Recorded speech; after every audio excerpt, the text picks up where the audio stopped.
Yeah, we started with Tina Marie Squirt Viz. I don't know. Yeah, she said she doesn't know who can rap like her. This was early 70s, so that was the rap game during those times. So yeah, those of you that have tuned in, welcome, welcome, welcome. This is the Communal. Today we're talking with Dr. Ameil Joseph, and we're talking about uh, white supremacy, critical race theory, and wokeness. As I said last week, we'll be doing this every Sunday at noon, from noon to about 1 o'clock. So last Sunday we talked about 2S LGBTQ discrimination and rights. We talked about what's going on in Hamilton, Ghana, and in certain parts of Latin America to show that discrimination towards 2S LGBTQ plus folks is something that is happening across the globe, and we really have to start challenging uh, these acts that are going on, particularly the role of the state and the role of policing. So if you missed that, it's available on my YouTube channel. You can check it out. But today, it's all about white supremacy, critical race theory, and wokeness. And we brought in Dr. Emil because um, in recent news, we found out that there are certain states in America, Florida, Texas, Georgia, that are putting in laws to ban critical race theory in schools. And here in Canada, we've also seen that there are a number of parents and teachers that are also trending towards this way of disparaging critical race theory. So, Dr. Emil, you are the perfect person to to kind of discuss these things and tease it out for us. So, why don't we start with white supremacy? Like, what do we mean by white supremacy? Because I think sometimes when you use that word, people think of KKK members, and then that's it. So, can you give us a full scope of what white supremacy is? Sure. Yeah, I think, like you said, there are widespread attentions to the kind of overt types of bigotry and hatred that relate to white supremacist groups, white nationalist groups, hate groups, and hate organizing. And those are the kinds of things that people tend to react to most often, and you see it publicly.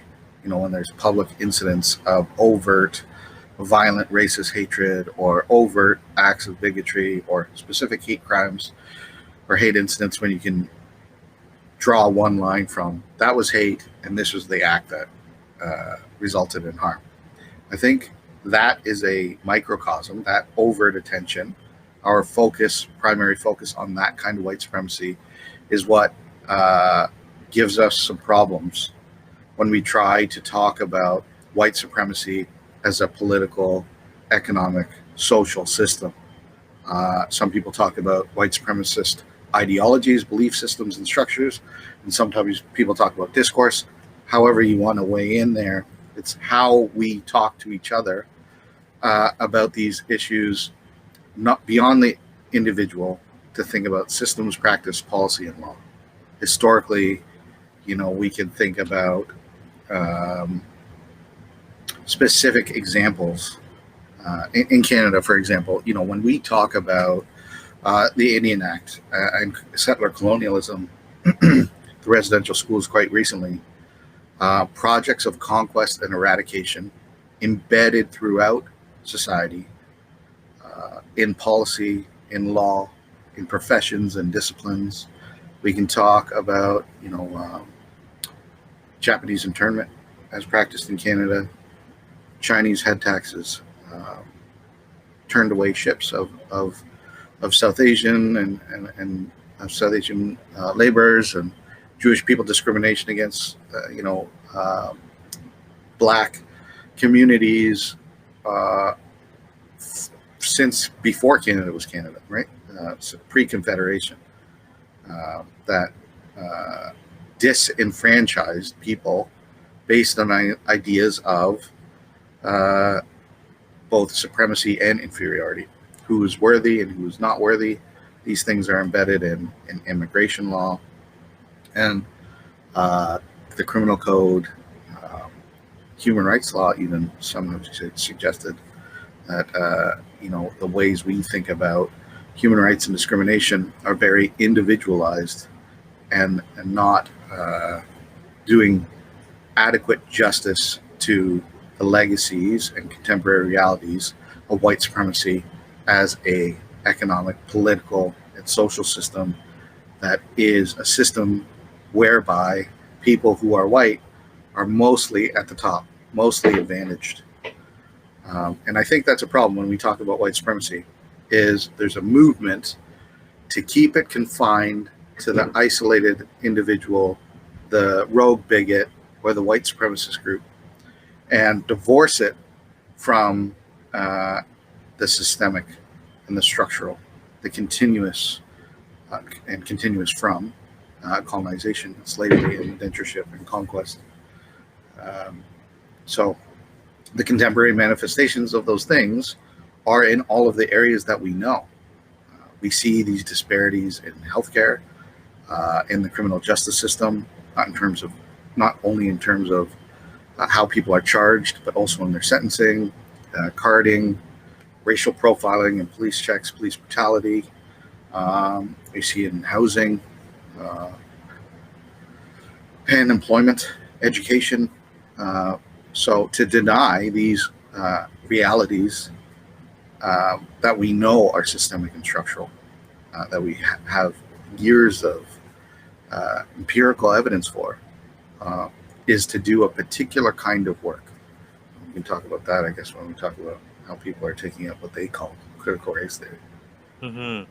So then, I think another piece is that, when you talk about white supremacy, there's this idea that, white folk that have lost their jobs, low income, moderate income, you are telling them that they are not suffering, and that only non-white people are suffering. So how do you bridge that explanation for why white people that feel like when you talk about white supremacy, you are eliminating their hardships? I think it's being able to analyze people's experiences inside of a broader context. So when we're talking about white supremacy as a system, what is that system in terms of economic, social, and political structure? Well, we can talk about historically the projects of colonial conquest and expansion and imperialism, the expansion of global capitalism, and the implications of that on broader society, which are, the establishment of social categories of people in terms of worth and unworth, the deserving and the undeserving, the desirable and the undesirable.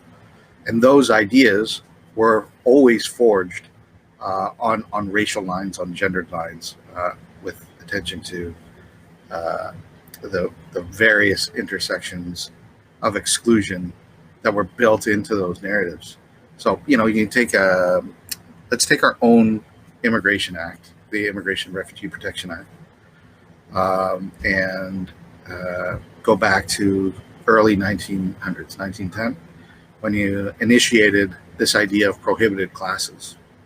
And they took these ideas that immigrants were somehow carriers of hereditary defectiveness, feeble-mindedness.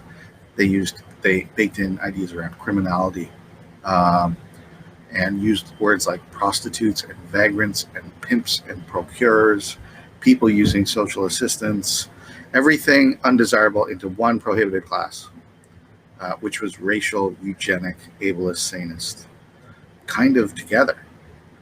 And they worked together to identify those who they believed would be a threat to the emergence of industrial capitalism in society, who couldn't work in factories or reproduce the kinds of families they wanted, uh, to be exploitable. Uh, and those who were recognized as exploitable in terms of labor, yet also not human, were rendered into this undercast where we could use people for labor, but not give them rights to citizenship or belonging. So, not giving them rights to equal access under the law, or housing, or education, or healthcare, etc. But you could have folks build a railroad for you and risk their own lives to do so and not be recognized for it, neither in terms of material compensation nor in the way we talk about our history. Hmm. And so, you know, So what you that oh, sorry, no, like, I go guess ahead. to round out that point, you know, what that does is it sort of lays out a more coherent and comprehensive historical analysis, whereby, regardless of your identity, you can understand how these systems of discrimination that have been fabricated and embedded in policy and law enact their violence on across class lines, across lines of ability and disability. They do so in the ways they discriminate against Indigenous people, people with mental health issues. They are also racialized and gendered. And so all of those mechanics and technologies are going to play out in broader society. So if you are a poor white person, a disabled white person, a white person with mental health issues, you're going to experience some of these effects. But if you have an analysis that appreciate how all of this works together, then you will also recognize that in the aggregate, racialized people are more so impacted by this confluence of ideas, as they were the object of its design. Hmm. Hmm. Yeah, I think sometimes that's the missing piece, right? Because you have you take a classic case like most people that you can call the Trump base, and even here in Canada, the conservative base, and some of these things are not explicit to them, right? So I think the way you laid it out there really is important, and hopefully will be where others will be able to make those connections. So I want to ask you one more question before we talk about critical race theory. So, you know, this month there has been so much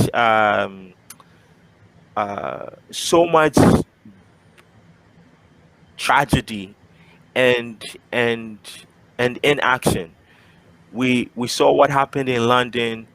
We keep hearing news about indigenous children that were murdered by the state and churches. How can you tell us how we got here and how we can start changing? I don't want us to delve too much into the whys, but like, how do we get actual change to happen? Because we can't keep going on like this, and we see that there needs to be a drastic change, especially when people in power, politicians, all levels, have the ability to make laws and change and get us to a place where we can have better outcomes. So can you comment on that a little bit? I think, yeah, it's a continuation of kind of what we were just talking about, where there's a overt attention and emphasis on individual acts and harms, and less of an emphasis or attention to the systemic and structural. You had this week, political leaders speak at vigils uh, that were for an overt, violent act of anti-Muslim hate. Um, anti-Muslim, anti-race, well, anti-Muslim racist hate. This is a Pakistani family, and four of whom were killed, a 9-year-old boy who was injured. And then the same week, a motion was tabled around Islamophobia and voted down. Not long ago, 215 Indigenous children's remains were found in Kamloops at a residential school. Things that people knew, intergenerational knowledge that was confirmed most recently for some wider society. And and what we've been hearing ever since is reminders that the attention to those lost at residential schools and that particular part of settler colonialism where Indigenous children are killed and erased is in the TRC report, the Truth and Reconciliation report from 2015. We know that those recommendations have not been implemented. We're 6 years down the road now. We know that the federal government is fighting Indigenous cases in court, where there have already been findings of human rights violations and demands for accountability. So the individual showing up and saying, I feel horrible about this atrocity, and attending vigils is a direct contradiction to what they're doing systemically and structurally. And we haven't done the work of collectively mobilizing all of those who recognize the harms at the individual level in solidarity with the movements and organizing to address the structural and the systemic.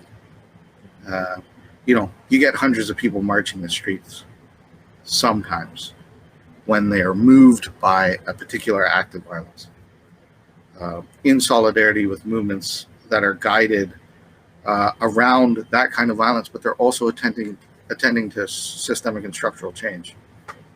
But that's where we lose some allies in the analysis, because some of them are not in it for the structural change. They're in it for themselves. They're in it to feel better, to feel connected to something, to function from their own guilt, from their own fragilities. And that's not enough. And people have been asking for more. We want more from allyship in those moments than your temporary attentions that are intermittent and weak, that are all about you. I think people need to be able to, really confront their implications and their complicity with the broader systems when they choose to weigh in only intermittently and then opt out of the systemic and structural advocacy and collectivism. Yeah, no, I think that's a good explanation. Maybe for the rest of us, for some of us, we have to figure out how to get people to not engage intermittently, right? It has to be that constant work and constant pressure to get all of these things changed. Yeah, so I think that's a good way to talk about or to enter into the discussion about critical race theory. And I want to give people full context here so that they know why we asked you to comment on it. So a while back, I usually listen to CHML just to stay up to date with stuff, and one of the hosts, Scott Radley, brought on someone that wrote an opinion piece, and they were talking about critical race theory. And the summation of the show was that critical race theory is divisive, and critical race theory is going to bring back segregation. And I was astonished and aghast at what was said on a radio show that many people tune in, and listen to Mr. Radley, and he didn't invite anyone that was a critical race theorist or scholar, and so that was, I think, a couple of months ago, and because of the news of Florida banning critical race theory to be taught in schools, I think it's important that you give us the lowdown of what is critical race theory and what does it do? How is it used? What does it say? Because right now, the way that majority of right-leaning people talk about critical race theory is is overtly harmful to something that was supposed to allow for new perspectives on how we do things. So let me stop, and then I'll let you I'll let you tell us what is critical race theory. Yeah, I appreciate the background and the context. Yeah, and most of what's circulating right now in those arenas where people are claiming that critical race theory is divisive or some kind of reverse discrimination or that kind of thing. Those are bad faith, non genuine analyses that are about something else, and we'll get into that. But generally, when we're talking about real critical race theory, it is one analytical field that speaks to race and racism and racialization and colonialism alongside, anti-colonial studies, post-colonial studies, Black studies, Indigenous studies. There are also fields related to, gender studies and feminist research, other critical disciplines that have drawn from critical race, and talk about some other things where we feel like critical race theory. From those roots, we can take these kinds of analyses further. But generally speaking, you're talking about people like Derek Bell, legal scholars, Black legal scholar, who civil rights expertise and background and analysis, who helped the world understand that some of the positions around the civil rights movement, as important as they were, and that culminated in some very huge legislative cases, didn't produce a long-standing systemic change in the ways that people had advocated for and envisioned. And some people wanted to understand why, to move beyond the understanding of racism as individual bias and bigotry, as case-by-case discrimination or human rights issue, to what was happening at the aggregate, what was happening across systems, across policies, across laws. And critical race theorists helped us have some of those conversations. They also help us name and appreciate at the outset that, this idea of race is arbitrary. It's been made up. It's socially constructed, socially constituted. The legacies of scientific racism exist in our material daily lives because they have been embedded in policy and practice and law and professions. However, it's faulty. You could have chose ear length or arm length. There's no reasonable rationale to the selection of biological distinctions that people, the phenotypic distinctions, these kinds of things that races are aligned around, nor the allusions to capacities, intelligence, supremacy and inferiority that are attached to those ideas, nor are those legitimate. And when those ideas are baked into everyday social life through the law, then there's a structure that we also have to attend to. And to do so, we have to attend to systemic racism. And that has us think about not only Jim Crow laws or the ways that in Canada we've discriminated against Black people in the ways we excluded people's ability to rent or to buy homes, to live in certain neighborhoods, etc. But the legacies of those in the now. So when we talk about disproportionalities in the aggregate, what's happening overall in the system, we name, the disproportionate ways Black, Indigenous, and people of color are overrepresented in jails, in prisons, in the criminal justice system, in child welfare, in poor health outcomes broadly, but also in relation to specific conditions. We talk about it with data as it pertains to outcomes in employment, leaders of organizations, the richest people in society, those who um, um, hold positions of power and leadership in the public sector as well. So, it was a way for us to talk about that pervasiveness in a structural way. Kim Crenshaw added to the conversation by helping us think about identity intersectionally. So when we're thinking across identity categories and not in an additive model, but in a way that helps us think about the unique experiences, say, of a Black disabled woman, so that we're not only thinking unidimensionally, which was a legacy of kind of civil rights discourse.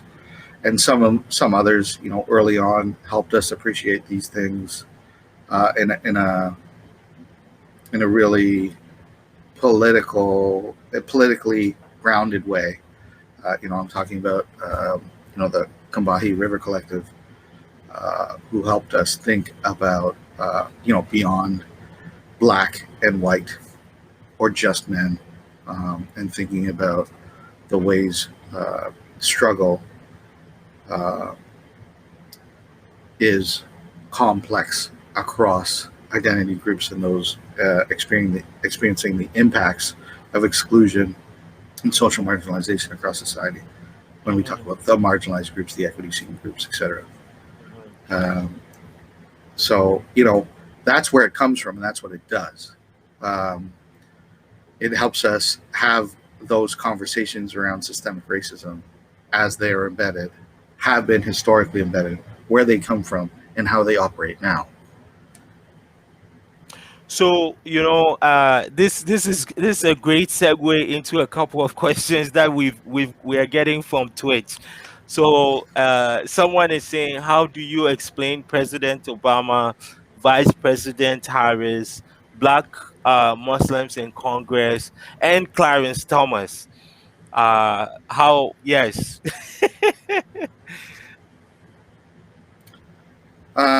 and Like, and and and and yeah, also and also they say it's a strange. I'm watching two black men speaking their minds freely on Twitch right now. So what's the response? Yeah, so as I said earlier, um, this isn't about individuals. It's about systems and structures. What happens at the aggregate levels? So if we're talking about presidencies, you've had one Black president. And you're talking about vice presidents of color, you've had one. What is that system? That system, where you had one Black president, and then immediately after that, you had the most devastating white supremacist president in the history of any country, I believe, um, in terms of that legacy and impact and what it's going to do to us down the road. Uh, in the contemporary, I would say, um, you know, if we think historically, you can think of early presidents as having materially worse outcomes as they, were directly involved in the slave trade or settler colonialism. So, of course, in that historical context, I would definitely say people would have an argument around me depicting Donald Trump as the worst white supremacist president. I'm basically using that depictor in the contemporary moment in relation to the question that suggested that President Obama or Vice President Harris are somehow a solution to broad systemic racism or white supremacy as a social, political, and economic system that overwhelmingly benefits and serves people who happen to be white. Mhm.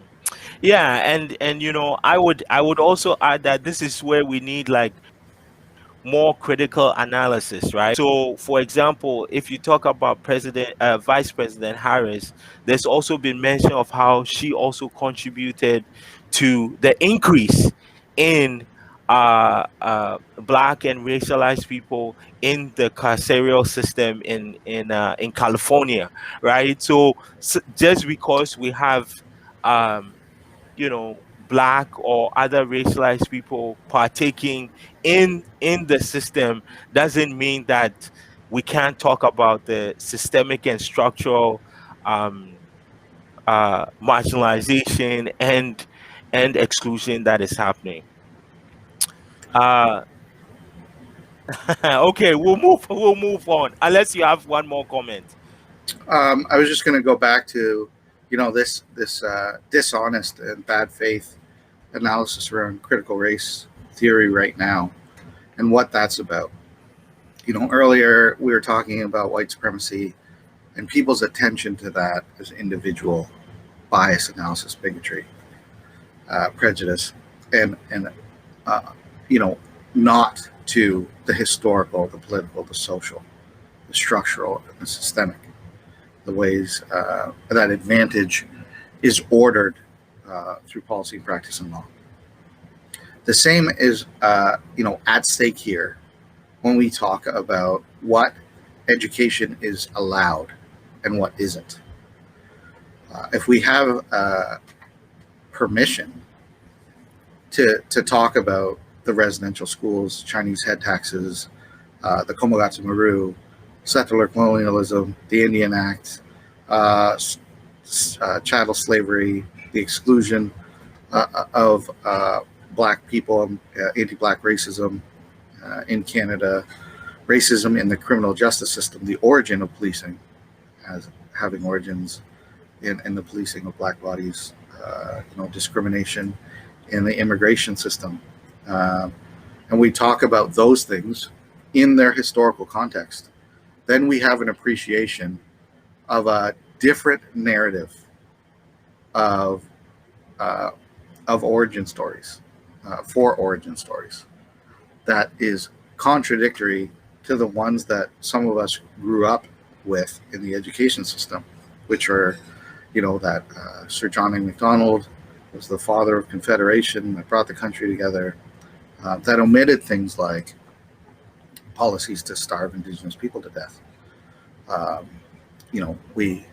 We sometimes were made to consume particular kinds of history that attended to the discourses of European settlers bringing things to society, bringing democracy, bringing freedom, bringing liberty, and we omit and erase the context of oppression and violence and slavery and indentureship, etc. And to do so, is a particular kind of violence. But what it sets up is a situation where right now there's moves to remove the education or not allow any education that talks about colonialism and conquest and slavery as foundational to our society, and to re-bolster these kinds of idealized narratives that omit the legacies of violence and racial harm and systemic racism as well. That maneuver sets us back to the place where we're only allowed to think about racism as individual acts of bias and prejudice and hatred, and not allowed to talk about anything systemic. We're not allowed to talk about, the contemporary context of voters' rights, of voter suppression as a racialized policy that's designed to limit the ability to vote for Black and other racialized folks. Where we're being asked at the moment to omit attentions to, racism and discrimination in the Immigration Act and the Criminal Code, in policing, in education and healthcare, anything that happens at the systemic level. And the unique way that that's happening now is using the discourse of critical race theory, because really it allows for them to not talk about anything systemic, because critical race theory does that, and critical race theory is the boogeyman. And we can stay focused on individual racism, because then we only have to talk about the bigot. We only have to talk about the hate group, and not the way racism is pervasive throughout society. We also can do the thing of allowing hateful ideas to sit and fester, because when we don't talk about the systemic and the structural, what it does is it allows for, say, Mike Pence to stay hooked into those aspects of the Republican Party that actually feed off of the data that says, Black, Indigenous, and people of color are overrepresented in the criminal justice system at lower levels of access in terms of education, because it feeds their narratives of inferiority, and also feeds the narratives of white supremacy, that those negative outcomes are a result of some natural state of affairs. So it functions in that unique kind of way. When we talk about critical race theory as only about teaching people about the histories of racism or not, that's not how they say it. The critiques right now, the critics right now are saying things like, critical race theory wants us to discriminate against white people to give people benefits on the basis of race. What they do there is they suggest that racism is only individual, right? It's only an issue of prejudice or discrimination. And therefore, any kind of intervention at the systemic level about history, about what's happening politically or socially that has happened over generations, any form of redress for that would be individual discrimination or individual racism or individual bigotry, because it is, say, for example, maybe setting up a resource or a service or an initiative or an investment for a particular marginalized group. So what they're doing there, for example, we could talk about Hamilton, the clinics to prioritize Black and other racialized folks for vaccination for COVID-19. The critics of critical race theory who are doing so in dishonest and disingenuous ways would say to you, that's racist because you're discriminating against white people who also need access to the vaccine. That's individual analysis. A systemic or structural analysis would appreciate, via real critical race theory, that there are historical and systemic inequities that this particular prioritization seeks to address by addressing the facts that for over 47% of Hamiltonian COVID-19 cases belong to Black and other racialized groups. And that is an outcome that's disproportionately landing on a certain group. And then this initiative does the work of doing particular outreach to hard to reach communities by working with community organizations and community leaders that work with marginalized groups to address some of these historical inequities as they land. And by the way, no one has been discriminated against. If you sought an appointment there, you got it. So, the the the ways they are intentionally trying to omit attentions to what happened historically and what is happening concurrently, systemically, is a particular kind of a maneuver that seeks to preserve racism as only individual and not systemic or structural. Yeah, it it seems that there's lots of action on Twitch about critical race theory, and lots of people have great misunderstandings about critical race theory.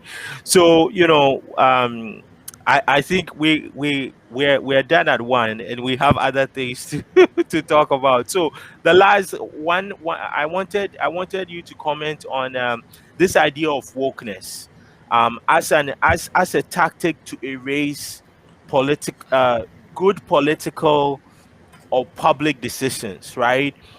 You had James Carville uh, recently say that wokeness is destroying the Democratic Party, and now any idea or any suggestion of trying to address systemic racism or any form of discrimination or oppression is seen as wokeness, and is dismissed as, that's just these woke people doing X, Y, and Z.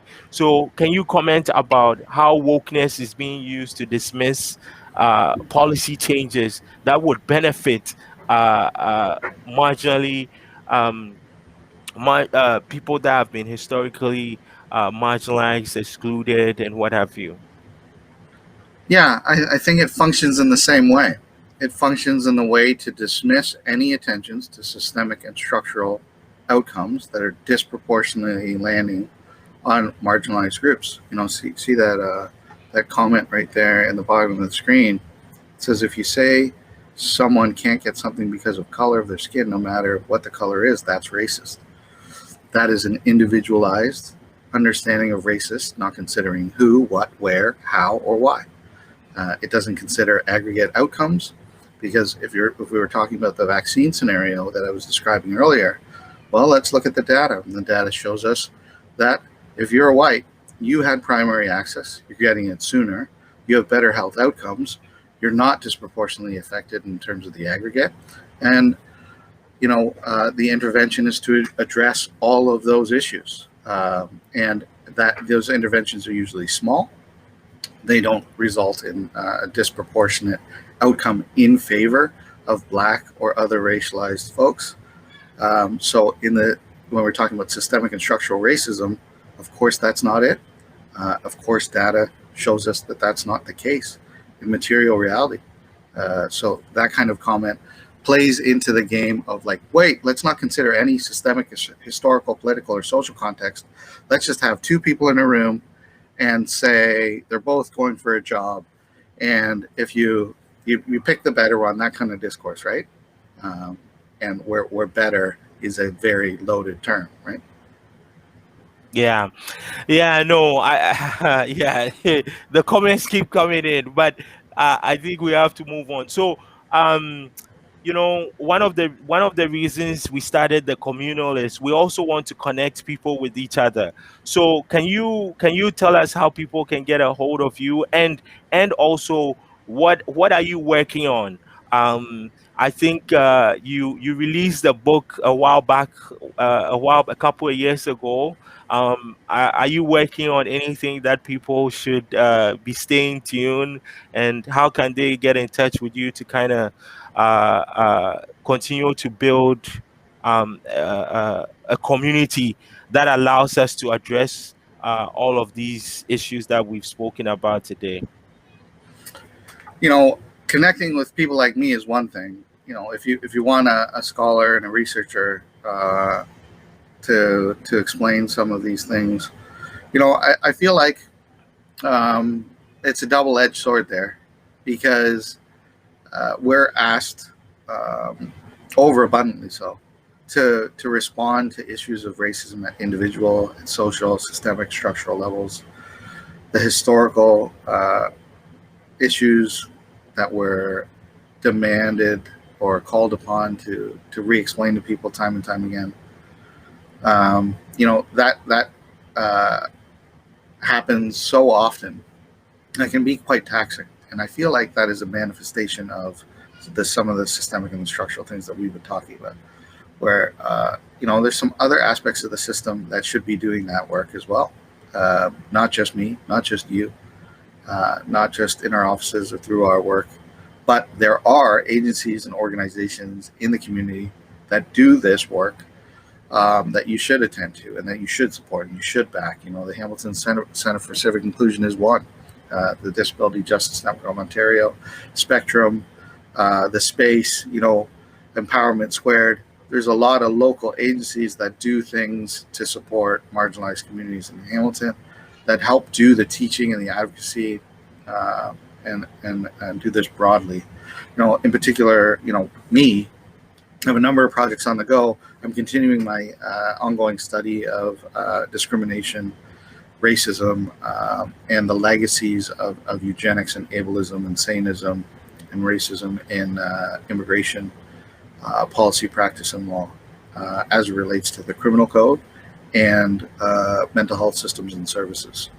And through that work, we've been most recently looking at immigration detention and deportation, and how some of those policies, the laws that govern them, the practices that occur, and the professions that oversee that work are complicit with some of these ongoing legacies of racial and eugenic and ableist and sanist harm. Some other work, is focused in the community. We're working on the online hate reporting platform. I have a federally funded research project with DJNO as well, looking across social determinants to examine some of the data on ableism with statistical methodologies. What else? There's a lot.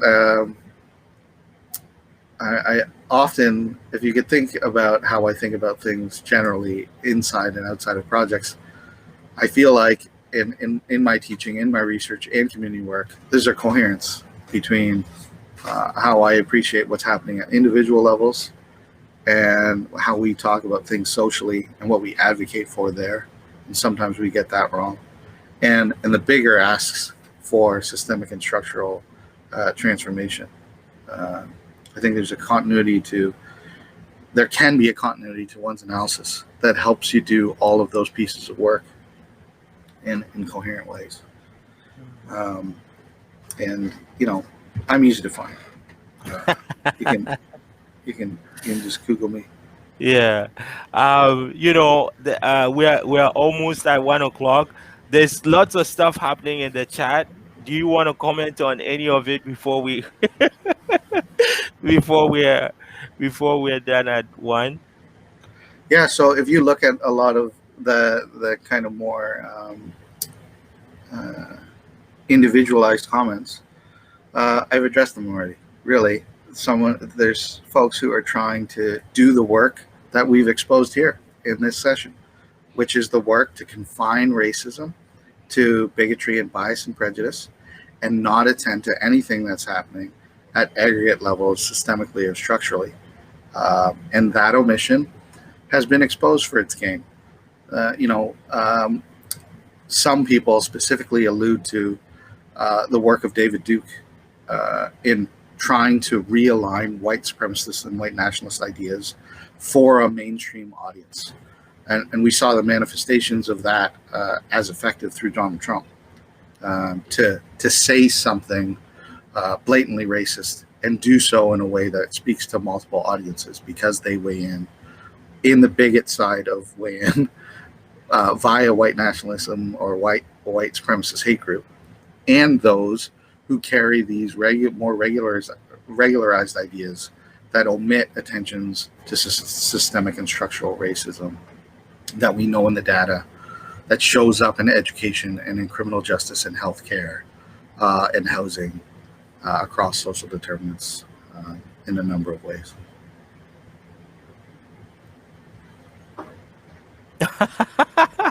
I find it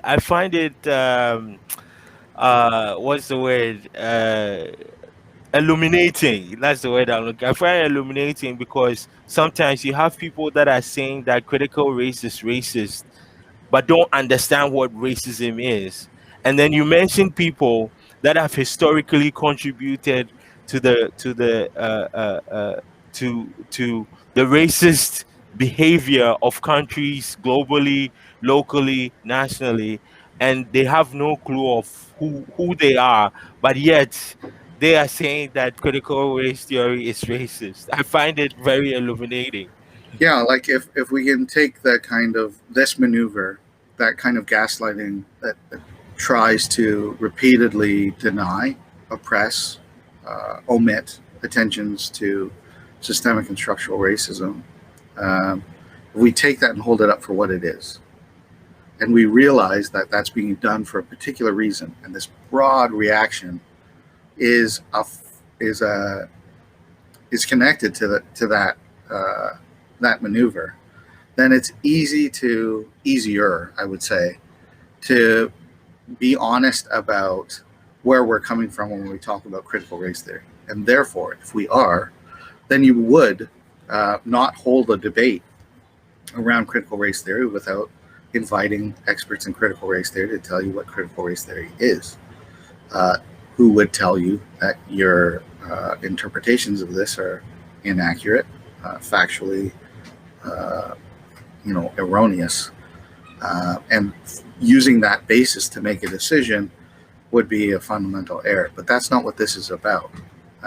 It's foundationally about trying to eliminate the capacity to talk about systemic racism, so it never needs to be addressed. And that's what this is about. Because it would be great if more people did the work of reading Derek Bell and Kim Crenshaw and Delgado and Shireen Razak or David Theo Goldberg, and then from that kind of entry point expanded their analyses to read like Ronaldo Walcott and Stuart Hall. You could read about regular postings that are online about systemic racism in Canada, but we also have great Black historians, people of color who have written about some of these things and posted them in accessible ways. Natasha Henry has a post in the Canadian Encyclopedia on Black or racial segregation of Black people in Canada. Barrington Walker is another historian. Charmaine Nelson. These are Canadian folk. We got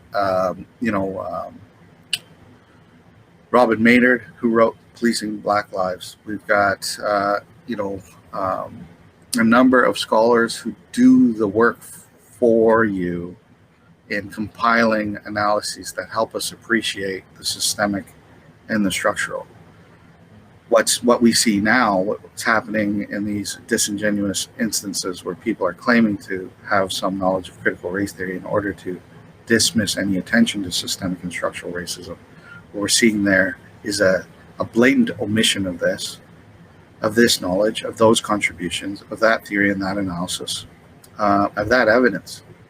And really, it shouldn't be up to individuals like you or I to have to intervene there. We should have interventions from policymakers, from government, that actively intervene in these moments where we know there is a dishonest, maliciously motivated movement to eliminate or eradicate any attention to race and racism at systemic levels in the education system. Yeah. Yeah, yeah, always right. Yeah, so thank you very much. I think our last word is Uh, you know, if folks are out there, you're watching, you get to watch this later. Please donate to the Woodland Cultural Center. Um, that's their website, woodlandculturalcenter.ca. You can learn more about the Woodland Cultural Center. Quick course notes: it was once a residential school. Now it's a museum that has that curates various exhibitions around indigenous history, culture, and they need all the donations that you can give. And also stay tuned with what's happening in Canada in terms of indigenous issues. You can also check out the Yellowhead Institute. They also do lots of great work around what's going out in different provinces and territories, and we really have to start uh, um, plugging in into things that we don't know, so that we can build a better world. It's funny how we're ending, and now and now there's a flurry of questions and chats and stuff going on. So we'll be back again next week, same time, same place, all social media platforms, the Communal, where we have conversations, we make connections, and we build community.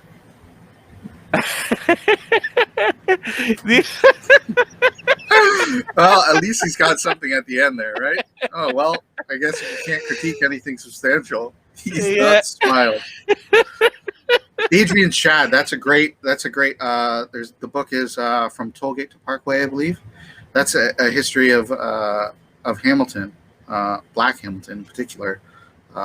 It's an amazing resource of local history. yeah. Yeah. That's a great way to end today. So we're gonna end with some music as always. We start with music, we end with music, and in between we have these conversations. So thank you all for tuning in, and we'll be back again next week Sunday, 12 to 1 o'clock. You can keep an eye on my keep an eye on my Twitter, Instagram. Well, Yeah. you know who will be speaking next. So thank you, Dr. Ameil. Those of you that are on there, maybe if you can give Dr. Ameil Joseph a virtual clap to send him off. Okay, there you go. All right. Okay. So thank you, and we'll end with some music.